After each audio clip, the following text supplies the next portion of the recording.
tal, amigos del Economista? Seguimos en esta cobertura especial del evento Never Ending Evolution y el día de hoy estoy muy contenta de estar aquí con José Pablo Canal de Velasco, quien es líder en tecnología y experto en inteligencia artificial. ¿Cómo estás?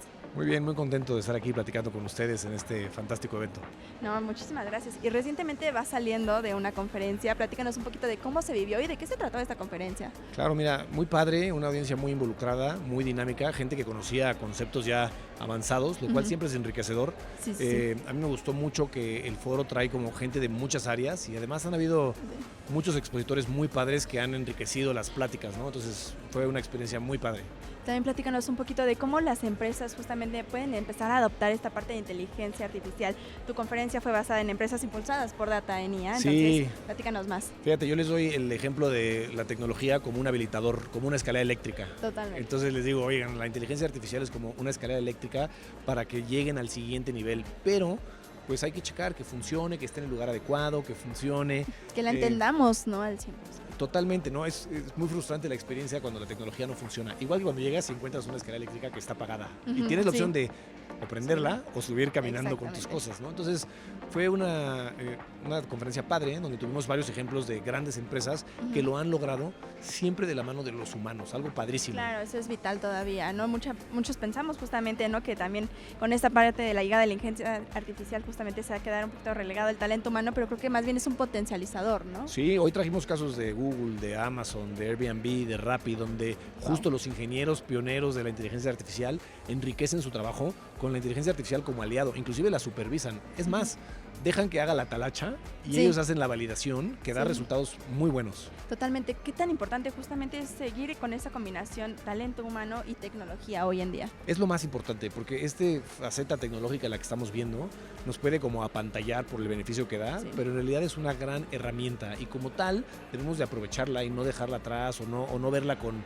este miedo, ¿no? Entonces es muy importante la colaboración humano-inteligencia artificial porque al final del día nos cataliza, nos impulsa. El conocimiento humano es lo que va a dar el motor para que las soluciones sean no nada más técnicas, sino realmente de negocios y de empresas. Totalmente, y platícanos un poquito también de cómo influye el liderazgo también en todo esto, en esta adopción de nuevas tecnologías y también en la cultura organizacional de las empresas, que también es fundamental. Totalmente, y es uno de los puntos que mencioné en mi conferencia, es el liderazgo tiene que ser multifuncional, abrazando la inteligencia artificial, tiene que ser alguien involucrado, que esté ahí.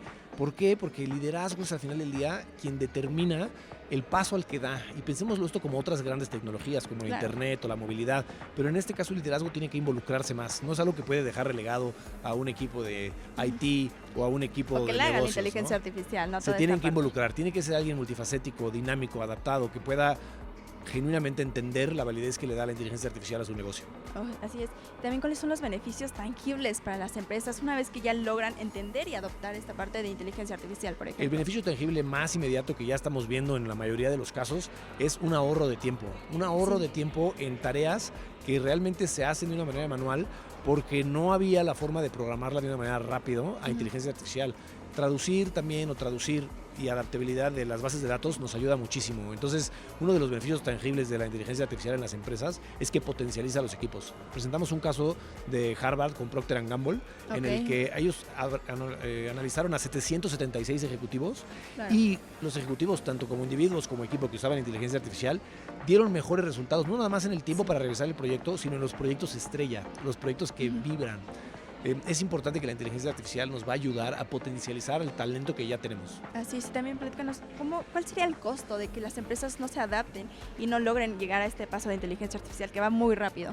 El costo de esto es que cuando quieran hacerlo, además de que va a ser más caro, va a tener mayor cambio organizacional. A la hora de que los ingenieros, en los casos que mostramos hoy y en otros más que están disponibles, utilizan la inteligencia artificial, reportan no nada más mejores resultados, sino que además reportan ellos sentirse más felices y mayor satisfacción en su trabajo. Entonces el costo de relegar esta tecnología va a ser un costo no nada más tecnológico, sino de resultados de negocios y de satisfacción de los empleados. ¿Y qué prácticas o qué buenas prácticas recomendarías para las empresas para esta adopción? ¿Por dónde podemos empezar? Sobre todo empresas que justamente quieren dar este paso, pero no saben cómo hacerlo. Claro, el primer paso es entender cuál es esta tarea donde la inteligencia artificial va a brillar. Es una gran herramienta, pero no funciona para todo. Hay un dicho que dicen, quien tiene un martillo nuevo a todo le ve cara de clavo, ¿no? Entonces hay que asignar una tarea donde la inteligencia artificial va a brillar. Y como te decía, estas tareas repetitivas, difíciles de automatizar, que son manuales o que requieren un manejo muy grande de datos. Empezar por ahí y empezar con un piloto. Ya que empezamos con un piloto, podemos evaluar si funciona o no.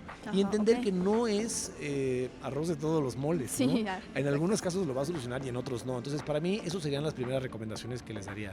Identifiquen el problema donde la inteligencia artificial brille, hagan un piloto breve y entiendan cómo esto mejoró la calidad tanto de los usuarios de la inteligencia artificial como el resultado de negocio final. También platícanos, ¿cuál es el panorama particularmente aquí en México, justo de esta adopción de nuevas tecnologías, por supuesto incluyendo la inteligencia artificial, pero cuál es el panorama en México también y en la región? Mucho les sorprenderá al auditorio que México está avanzando muy rápido en el tema de adopción de inteligencia artificial. Lo mencionaban otros de los conferencistas ayer, que México estaba en el top 10 del mundo en adopción de inteligencia artificial. Wow. Entonces, si creemos que México va a ser un país relegado en términos de adopción y menos en la parte de empresas o de negocios, es porque no estamos viendo al vecino, ¿no? Sí. Decía otro conferencista que tenían miedo que los fuera a reemplazar la inteligencia artificial, pero en realidad va a ser alguien que la domine. Y yo creo que México es un país que está con todas las miras a dominar el tema de inteligencia artificial para los negocios, y yo les diría que no tengan miedo, que volteen a su alrededor. ¿Cuáles serían también los mayores mitos que has visto? Tú eres experta en inteligencia artificial, los mayores mitos que crees que no son reales justamente, ¿no? En torno a esto, como el que nos va a venir a reemplazar muchos empleos, el que nos va a quitar trabajos. Platícanos. Mira, hay muchos mitos también sobre las capacidades de lo que va a hacer y lo de los aplicativos, ¿no? Mucha gente te menciona, oye, lo hacemos con inteligencia artificial y resolvió todo en un instante. Y eso a veces es un poquito una desproporción sobre la aplicación de una tecnología. Entonces, creo que el mito más importante es que las soluciones de inteligencia artificial no fallan, o no se equivocan, o no requieren de un humano, o que reemplazan a muchísima gente de la plantilla laboral. En realidad estamos en una etapa en que la inteligencia artificial y las soluciones potencializan y requieren mucha colaboración humano, tecnología. También, ¿qué papel crees que juega también esta inteligencia artificial en los próximos años? Sobre todo también aquí en el país, ¿no? Pues vamos por un buen camino, estamos ahí en este top, pero ¿cómo ves que cambie el panorama en estos 5 años? Creo que vienen muchos beneficios, porque ahora las personas pueden enfocarse a labores de mucho mayor valor. Y creo que también este beneficio es que se va a integrar en muchas tareas cotidianas del día a día, en nuestra casa, en la oficina, en la escuela. Entonces, para mí, estos beneficios de productividad nos van a liberar el tiempo para enfocarnos en cosas que nos son un poco más satisfactorias o de mayor valor como personas, como humanos. Sí, también. También, ¿cuál es el mayor reto? Por supuesto que hay retos en todo. También, ¿cuál es el mayor reto que ves también en este panorama? Digo, pues vamos muy bien, pero ¿qué podemos hacer o cuál sería el mayor obstáculo?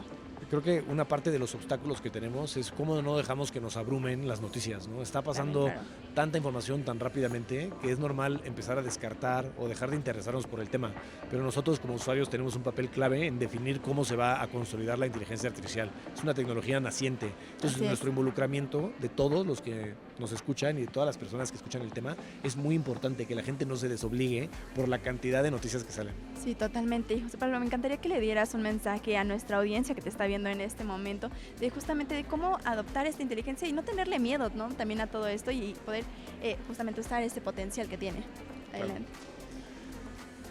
La inteligencia artificial viene a ayudarnos a mejorar nuestra productividad, a mejorar nuestra calidad de vida. Es una herramienta muy poderosa que ya está transformando nuestro día a día. Yo los invito a que la abracen como aliados, como colegas, como compañeros, porque ya estamos viendo resultados claros en los negocios y nos va a liberar las manos para poder hacer cosas que a nosotros como personas realmente nos importan.